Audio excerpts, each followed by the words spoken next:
Podemos? Então, boa tarde a todos. A OAB de Santo Amaro tem a honra de recebê-los para o evento de comemoração de 1 ano da campanha O Divórcio Não é o Fim, a Família Continua. O evento tem por objetivo trazer conteúdos importantes e atuais sobre o direito das famílias, acerca do tema da campanha, tão bem recepcionada e festejada pelos profissionais que atuam na nossa área. Então, vou chamar aqui a primeira mesa. Eu sou a Paola, membro da comissão, e gostaria de convidar à mesa com muita honra e admiração Dr. Rodrigo da Cunha Pereira, advogado, presidente nacional do IBDFAM, doutor e mestre em Direito Civil, autor de vários livros e trabalhos em Direito de Família e Psicanálise, não raro citado em diversos julgados dos nossos tribunais, e ele falará sobre o tema o divórcio como ritual de passagem. Bem-vindo, Rodrigo. Que honra. Para compor a mesa com o doutor Rodrigo, convido a nossa presidente, doutora Tere Jaqueline Moreira.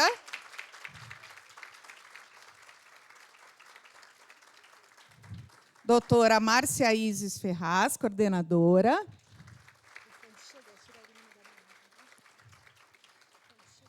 Doutora Marta Voltas, coordenadora do Núcleo de Eventos.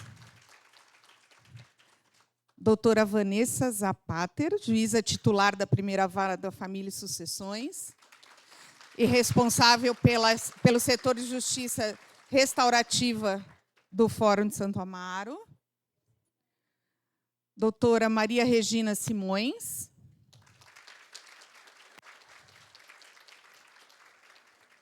Doutor Luciano Nascimento.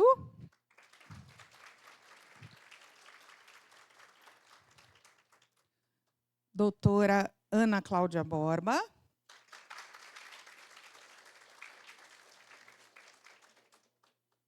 E o nosso presidente, Alexandre Fante, chegou? Está vindo? Chegou? É o doutor Wellington?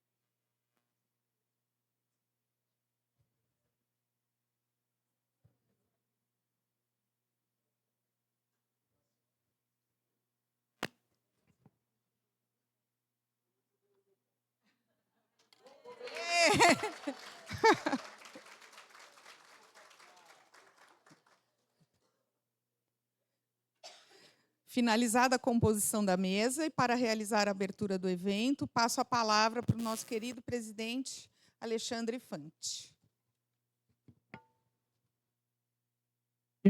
Boa tarde. Já chego assim, né, já para dar o boa tarde, abrindo, causando, né? Então sejam todos e todas muito bem-vindos e bem-vindas a essa tarde de muita comemoração da nossa campanha, primeiro ano da campanha, o divórcio não é o fim, a família continua, um trabalho que nesse tempo já gerou muitos frutos, já mudou muito aqui na nossa região, aqueles paradigmas, né, de que os advogados são adversários, de que as partes, em razão do litígio, necessitam efetivamente litigar. E a comissão vem mostrando ao longo desses 12 meses de campanha que a gente pode tratar o fim de um casamento, o fim de um relacionamento de uma forma mais humana, numa forma em que o principal bem a ser tutelado, que são os menores, as crianças, elas não estejam no meio desse conflito e não sejam aqueles que receberão toda essa energia, por vezes negativa, de um divórcio, de uma separação. Então, eu parabenizo a Jaque, pela campanha, pela idealização com toda a sua comissão. Então, na sua pessoa, eu agradeço o trabalho que vocês vêm realizando, um trabalho lindo, bonito, que muito nos orgulha. E, como eu falei, tem transformado não só aqui a nossa região, a gente sabe que já extrapolou, né, os limites dessa pequena cidade chamada Santo Amaro, né? Essa cidade é 43% do território do nosso município, 4 milhões de habitantes, a maior distribuição de processo de família do Brasil.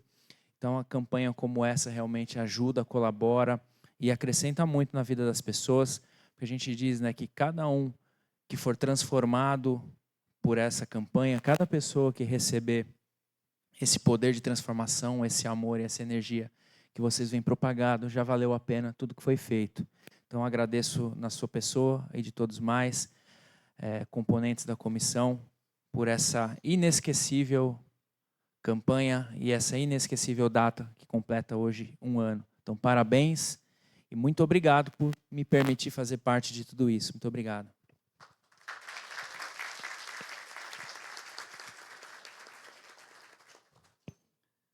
Obrigada, Fante, pelas palavras. E agora eu passo à doutora Tere Jaqueline, organizadora do evento e presidente da nossa Comissão de Direito de Família e Sucessões.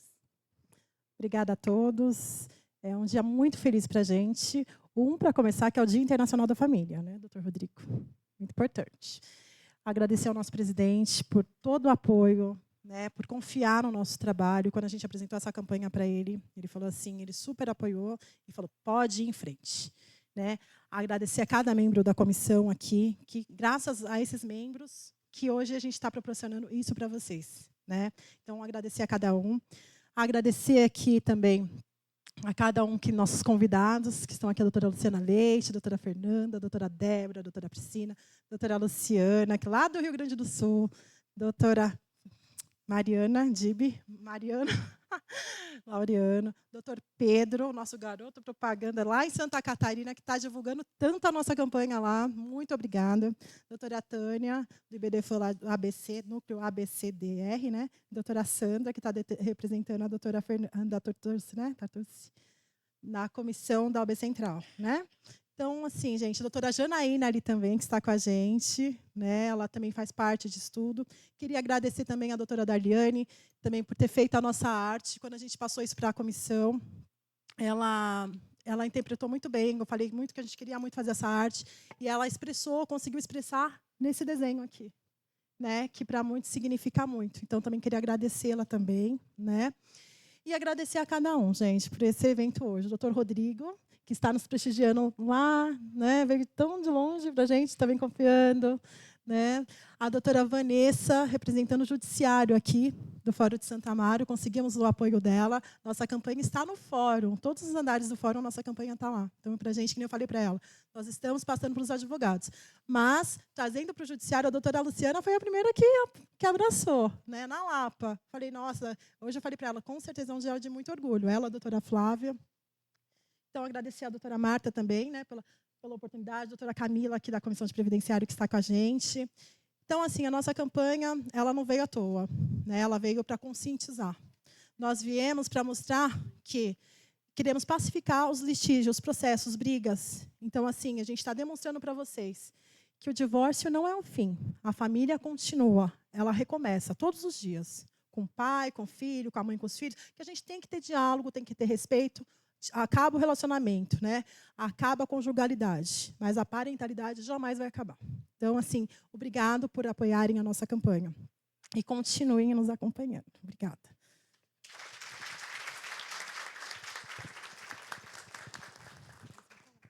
Obrigada, Jaque. E antes do doutor Rodrigo, Marta, gostaríamos de ouvir você, que é a nossa coordenadora do Núcleo de Cultura e Eventos, que ajudou a proporcionar esse evento tão maravilhoso. Bom, primeiro eu queria agradecer a presença de todos os nossos os componentes da mesa, o doutor Rodrigo, por estar presente na nossa subseção, que aqui faz parte de São Paulo, né, uma subseção. E não é uma cidade, não. Apesar de parecer, né? E obrigada pela presença de todos, por essa campanha também, pela doutora Jaque, pelo nosso presidente, por todo o apoio, por todos os presidentes aqui também presentes de comissão, pela doutora Cris também, a nossa secretária, com super apoio.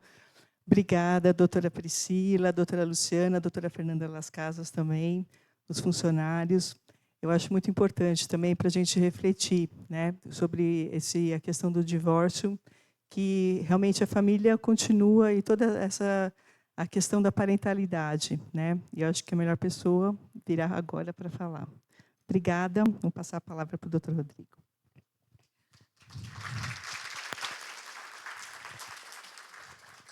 Gente, só fazer uma observação, agradeço as palavras de todo mundo e gostaria de agradecer a presença do Dr. Luiz Rogério, ex-presidente, gestão 19/21 da OAB da Lapa, está aqui com a gente. Bem-vindo, obrigada. E assim, damos início ao tão esperado evento com o Dr. Rodrigo. E, em caso de perguntas, por favor, levantem a mão, a gente vai até vocês. Tá bom? Obrigada. Alô. Boa tarde a todas e todos. Eu cumprimento a todas as pessoas da mesa, para não faltar nenhum nome, na pessoa do nosso presidente, doutor Alexandre, e com quem organizou e com quem eu fiz mais contato aqui, né, que foi a Jaqueline, que vamos chamar assim, tirando a formalidade. E me chama muita atenção estar aqui, me fico muito à vontade de estar aqui na Casa do Advogado, porque eu sou professor, mas eu sou principalmente advogado. Mas não sou um advogado que tem uma outra visão das coisas pela influência da psicanálise. E eu tenho uma estatística interna no meu escritório, que já tem 40 anos, é que 80% da iniciativa das separações é por parte das mulheres. Será que é porque as mulheres é que são as destruidoras das famílias? Não é nada disso, é porque as mulheres querem uma relação de mais qualidade. E eu vejo também, não só na estatística, mas aqui também nesse auditório, eu constato, assim como no IBDFAN, que o direito de família é um campo do feminino, né? Somos aqui, acho que homens somos 5%, né? E fico muito instigado a pensar assim, porque é o campo da sensibilidade, né? O campo, nós todos temos um feminino, né? Um feminino em nós, assim como as mulheres têm também um masculino, mas que na maioria das mulheres predomina o feminino, em nós homens predominam o masculino, mas temos também o feminino, que é, culturalmente, talvez, chamando esse campo da sensibilidade, né? E o que eu vejo, eu chamo o meu escritório eu só trabalho com direito de família há 40 anos, e eu chamo o meu escritório de clínica do direito, porque eu desenvolvi uma escuta diferenciada. Nós precisamos ter uma escuta amorosa, de preferência, porque as pessoas chegam ali com aqueles casos, principalmente, enfocando aqui especialmente as separações e divórcios, num momento de muito desamparo. Então, é preciso saber ouvir.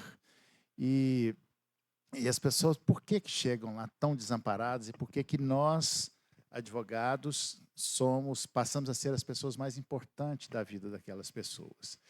Mas não um advogado qualquer, um advogado que vai cortar essa cultura do litígio, né? Nós fomos formados na faculdade como sendo assim, que o bom advogado é aquele que sabe brigar. Não é isso. E quem não entender isso estará fora do mercado, inclusive.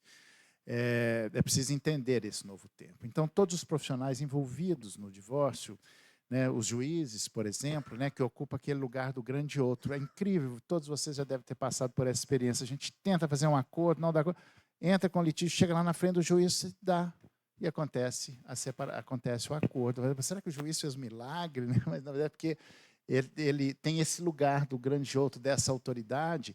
Claro que para chegar ali já tem todo um trabalho, e às vezes foi só um coroamento. Né? Mas eu estou dizendo isso para realçar a importância de todos os operadores do direito nesse processo, da importância disso, e de ver isso, que tudo isso, né, o processo é um caminho percorrido, e o processo judicial é apenas um aspecto do processo como um todo. E é um ritual, né? O divórcio é um ritual de passagem. Toda a nossa vida ela é entremeada de rituais, né? Nascimento, batizados, rituais religiosos ou não, casamento, divórcio, formatura, né? A preparação disso aqui exige um ritual, né?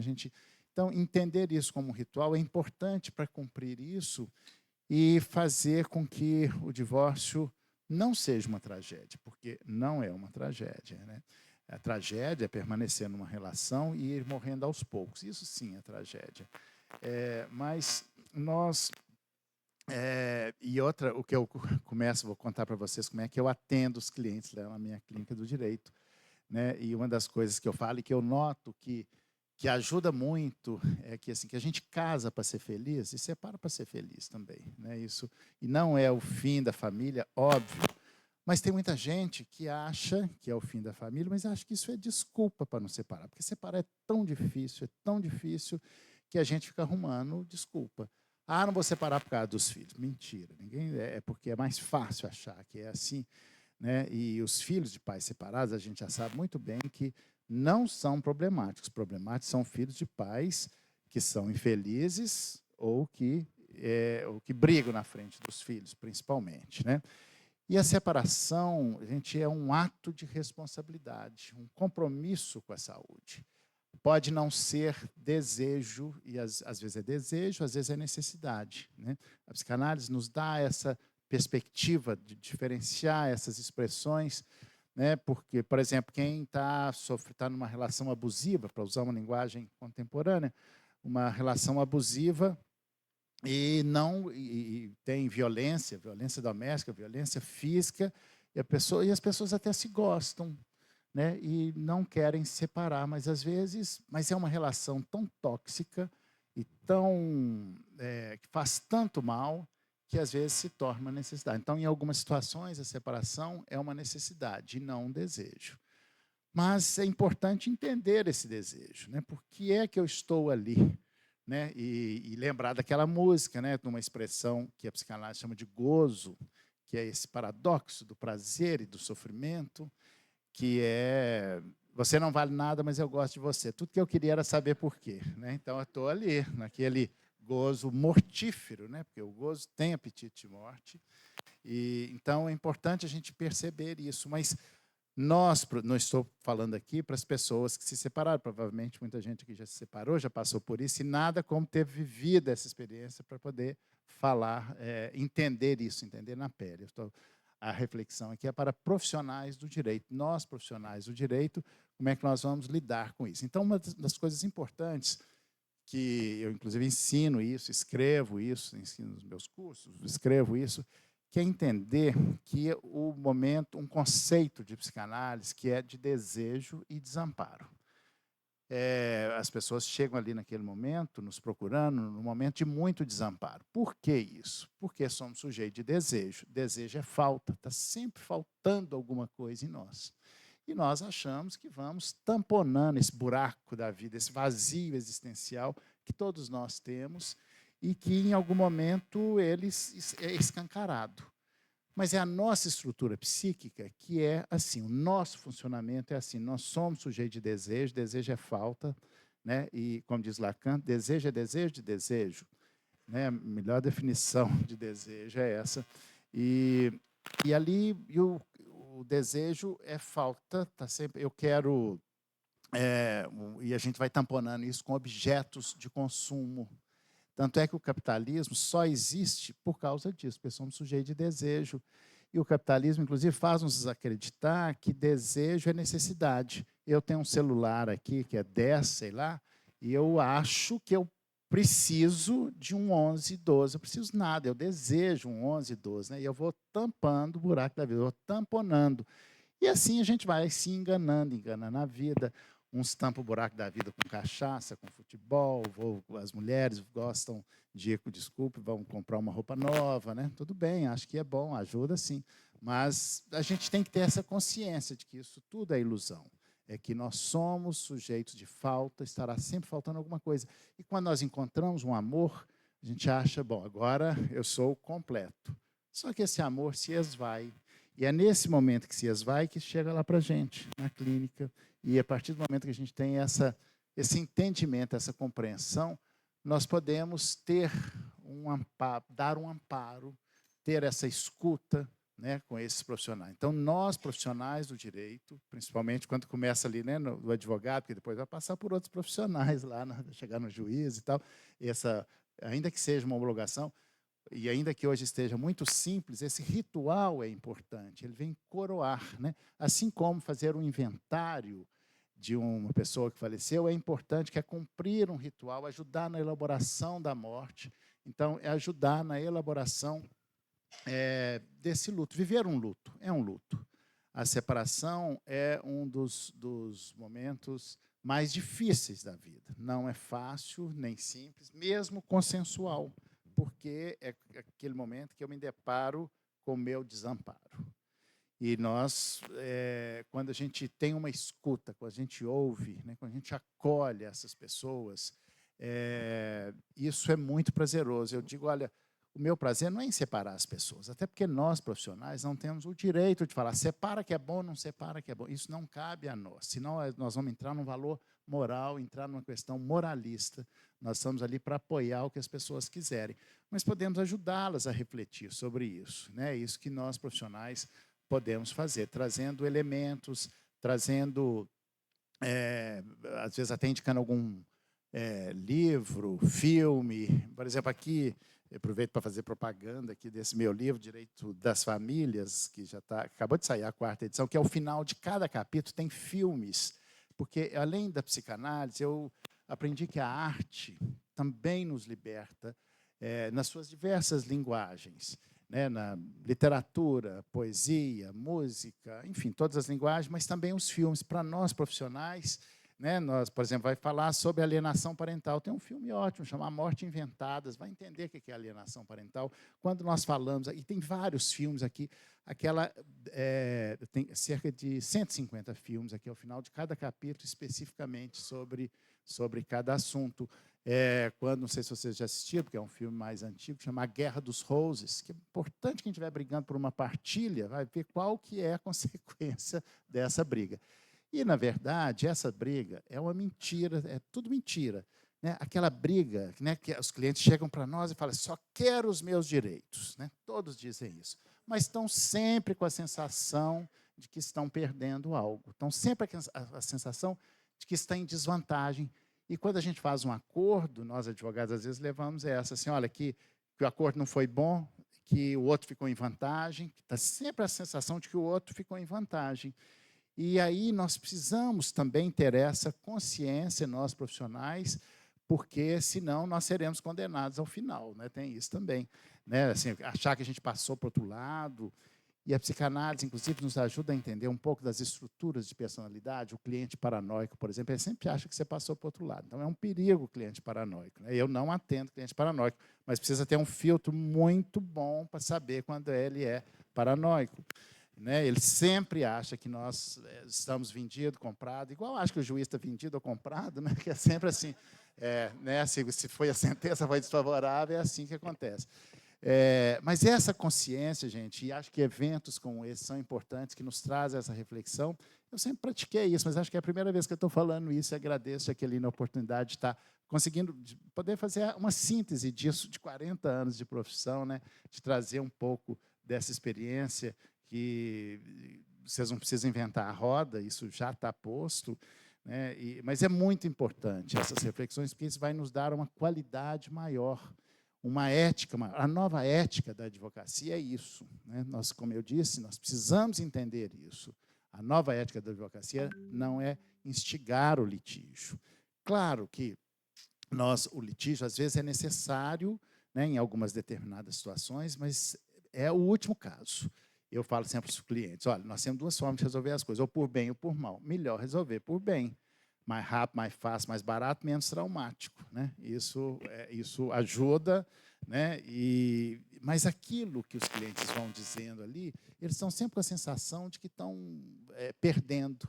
Mas isso não é da ordem objetiva, é da ordem da subjetividade. Entender isso, e aí que a psicanálise entra para nos ajudar, que essa subjetividade, nós precisamos ter um olhar para isso. Isso faz toda a diferença. Né?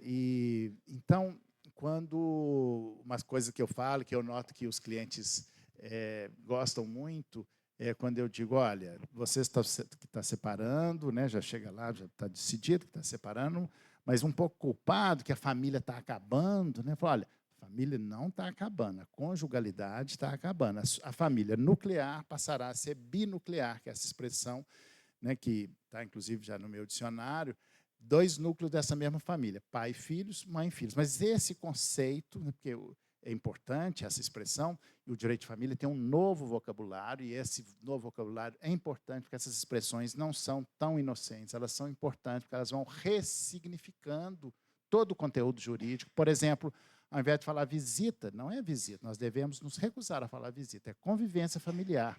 Quando nós falamos concubinato, você está estigmatizando, não é concubinato, é família simultânea. Né? Quando nós falamos... E assim vai, são vários exemplos. Não é interdição, é curatela, não se interdita pessoas, não se interdita direitos, você protege pessoas, protege direitos. Então, as palavras têm força e poder. Ou, falando psicanaliticamente, um significado e um significante. Então, essas palavras, né, quando fala, olha, a família binuclear, esse conceito é importante porque, inclusive, para efeitos de proteção do bem de família, né? Porque tinha uma casa, agora vão ter 2 casas. Obviamente que ambos poderão ser bem de família, se tem 2 casas, 2 propriedades. Então, vejam só como nós vamos reconstruindo o direito de família com um novo vocabulário, né? Isso tudo é muito importante. Isso é o novo direito de família. Né? Essa é a nova ética do direito de família, né? Que nós temos o dever, primeiro, de tirar a lenha da fogueira, de não estimular o litígio. E o litígio, ele é bom para quem? Quem é que ganha com o litígio? Eu falo, nem os advogados costumam ganhar com isso, porque se você for pensar, você vai ganhar, porque nós temos que pensar tudo isso, mas também conciliar com o mercado. Né, os interesses de mercado, eticamente, porque nós vivemos da advocacia, eu vivo da advocacia, então eu preciso ganhar dinheiro, eu preciso sobreviver disso. Como é que nós vamos conciliar isso? Isso não necessariamente, não é o litígio que eu ganho muito mais fazendo um divórcio consensual do que um divórcio litigioso, mas tem no imaginário, né, dos advogados que foram formados, forjados, né, como pensa-se que o bom advogado é aquele que sabe brigar, que mete a mão na mesa, né? E, no começo, eu já sofri muito quando eu ia numa audiência e o advogado da outra parte completamente envolvido emocionalmente com o caso, e fala alto, e briga, né? O juiz tem que colocar ele no lugar. E eu, às vezes, não falava, ficava calado, porque, às vezes, a questão é o silêncio diz muito mais. Assim como nós precisamos ouvir, né? É aquele clichê, a palavra vale prata, o silêncio vale ouro. Então, o bom advogado não é aquele que fica brigando na audiência, na sala da audiência, que bate boca com outro colega. Então, tudo isso nós precisamos rever, repensar, né? A advocacia do futuro é assim. Ela é menos litigiosa, ela é mais extrajudicial, né? Nós temos que pensar em métodos de resolução de conflito, mas quando chega lá para fazer, né, consulta, e uma coisa importante também, que eu aprendi, demorei para aprender, que advogado não é muito da tradição da advocacia cobrar consulta. Né? Se você não cobra, aquilo não tem o menor valor. Você cobre, nem que seja um valor simbólico, mas é importante cobrar, porque senão o dinheiro ele veicula significantes. Se não cobra, né, aquilo não tem valor. Então, nós precisamos, são pequenos detalhes, assim, né? Mas, de qualquer forma, pensar pensar o divórcio, né, trazer essa reflexão, essa escuta diferenciada, essa é uma responsabilidade ética nossa. Né? Pensar pensar como é que nós podemos ajudar aquelas pessoas. Né? Eu digo assim, olha, meu prazer não é em divorciar as pessoas, é em ajudar as pessoas a atravessar aquele momento tão difícil, que é realmente um dos momentos mais difíceis. Se o casamento acabou, quando eu falo casamento, pode ser união estável também, né? É preciso vivenciar esse luto. Né? Não tem como, porque tem gente que fica eternamente naquela... que não consegue separar. Né? E isso vai adoecendo. Né? Vocês devem já ter notado que esse adoecimento, né, quando não consegue separar, quando não tem elaboração, e aquilo vira um sintoma, né? As pessoas adoecem e não conseguem fazer o divórcio. Então, campanhas como essa são importantes, que vão nos colocar uma consciência maior, primeiro, da nossa responsabilidade ética. Segundo, de que, quando é no litígio, né, o litígio é um verdadeiro, a estrutura do litígio. Agora, vou novamente usar uma expressão psicanalítica, o gozo. O litígio é um gozo. Né? O que é o gozo? O gozo é esse paradoxo do prazer e do sofrimento, e as pessoas começam a brigar, e eternamente. Esses processos, quando tem partilha, principalmente, não duram menos que 20 anos. E eu tenho uma péssima notícia para vocês. Eu tenho 40 anos de advocacia, eu nunca vi uma partilha chegar ao final. Isso é triste, né? Você deu sentença, executou, ou seja, não tem fim isso. Então, como é que nós vamos fazer? Tem o IBDFAN, estamos formando um grupo para elaborar um projeto de lei para simplificar o sistema de partilha, porque não tem fim, né? Não tem, é impossível. Né? Mas esses processos litigiosos são um verdadeiro adoecimento. Mas tem gente que, vocês já devem ter notado, tem um verdadeiro prazer de litigar. Né? Parece que isso é mais sutil, isso não é tão claro para as pessoas que estão ali. E uma das condições éticas da nossa advocacia é que nós, advogados, principalmente, mas também os juízes, nós não podemos ser instrumentos do gozo do cliente. Tudo bem, nós trabalhamos com os restos do amor que são levados ao judiciário. Não é simples, porque quando a gente fala eu não vou fazer isso, o cliente vai achar que você passou para o outro lado, você vai ser um péssimo advogado. Mas, por exemplo, aí entra uma função fundamental do juiz. Quando ele dá a sentença, é como se ele dissesse assim, pare de gozar, aqui não mais. Vai, né, ele colocar um limite. Aliás, a função do direito é essa, é colocar limite em quem não o tem internamente. A lei externa, a lei jurídica é isso, colocar limite em quem não tem internamente. Né? Então, o que eu queria trazer para vocês, primeiro, essa introdução, não temos muito tempo, porque tem muita gente para falar e eu estou muito mais interessado em ouvir do que falar, mas eu quero trazer para vocês um pouco dessa minha visão, né, do divórcio como um ritual de passagem. Feita essa breve introdução, eu não sei quanto tempo ainda eu tenho, Jaqueline, acho que 5 minutos. 5 minutos. Então tá, então vou ter que encerrar. E encerrando, mas eu vou encerrar lendo um parágrafo desse meu livro, que chama Direito das Famílias, onde, porque na linguagem escrita é mais denso, então a gente ganha mais tempo. Né? Eu, como quem já fez análise, porque quando eu falo de psicanálise, nós estamos falando da psicanálise como como discurso. Né? A psicanálise é um sistema de pensamento e nós buscamos isso, trazemos isso para o direito, que é, em síntese, que é a compreensão do sujeito de direito como sujeito de desejo. E é esse sujeito desejante que vai fazendo toda a trama jurídica e judicial, construindo e desconstruindo esses dramas e essas tramas familiares.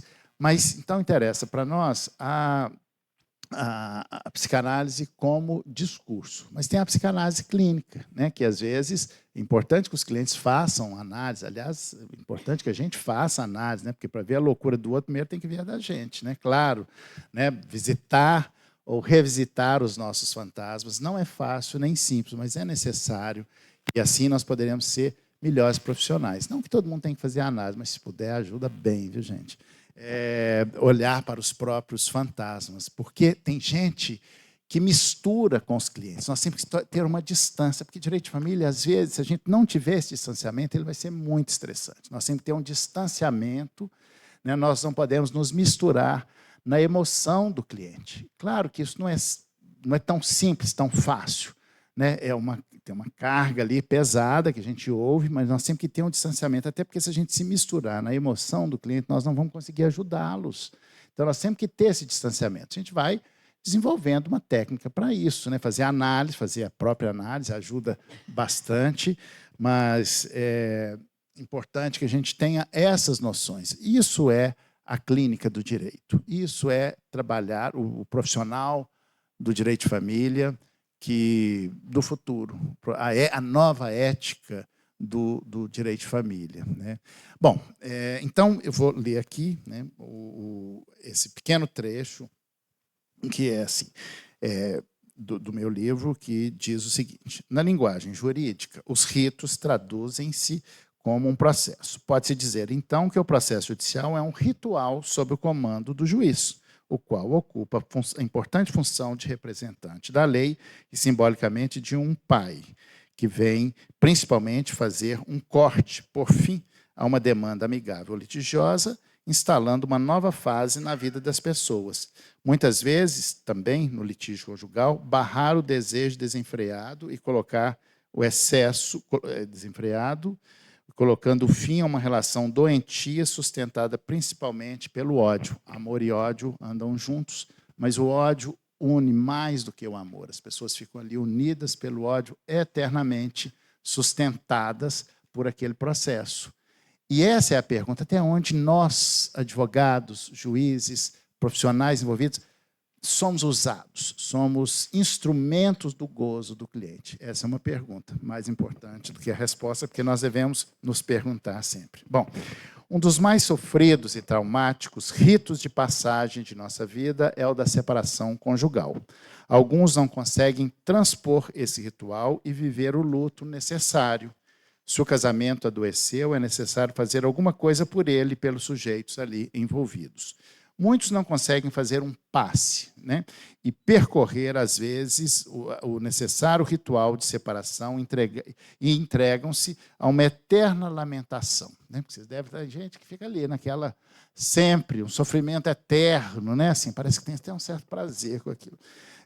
Freud, em sua obra Luto e Melancolia, que é de 1917, ao fazer uma importante diferenciação entre luto e melancolia, nos ajuda a compreender melhor o luto como um estado transitório.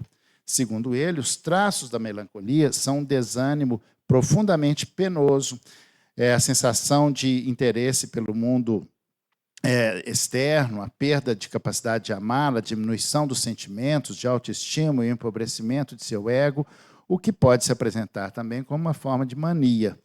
Né? O luto, tem gente que pode entrar na mania também, é o outro lado da moeda. O luto, genericamente, é a reação à perda de um ente querido.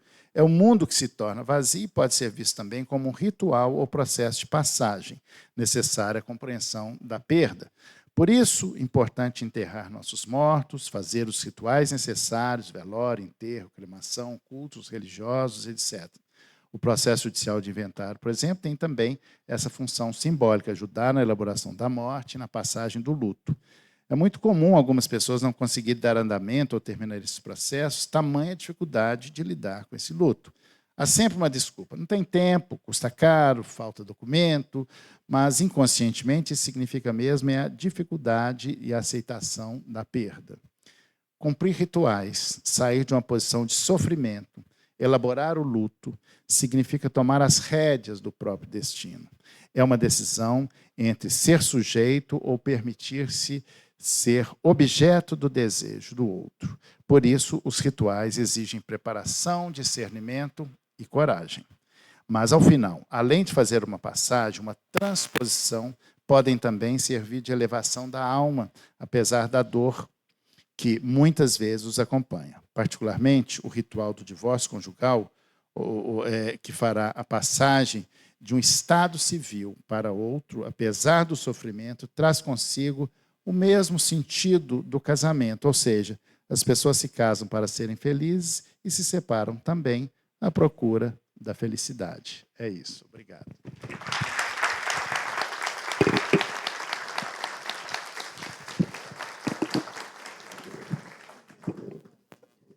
Gostaríamos... Alguém tem perguntas? Então, a gente gostaria de agradecer imensamente, em nome da OAB e da comissão, sua participação. Rodrigo, lembrando que é uma honra tê-lo em nossa casa. E entregar um presente, uma lembrança da comissão. Obrigada. Obrigada.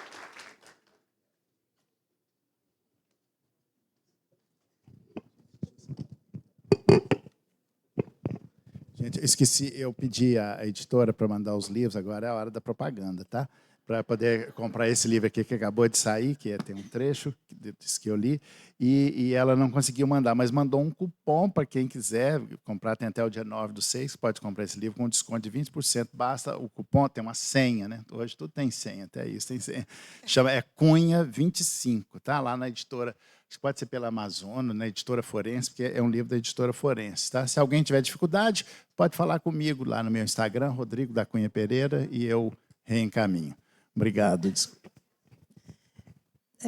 Depois a Mariana passa aqui para vocês. Ele passa para a gente e depois a gente disponibiliza. Até que dia que é? Até dia 9. Obrigada, doutor Rodrigo. Então, mais uma vez, vamos entregar o certificado para ele, gente?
Nós vamos trocar a mesa agora.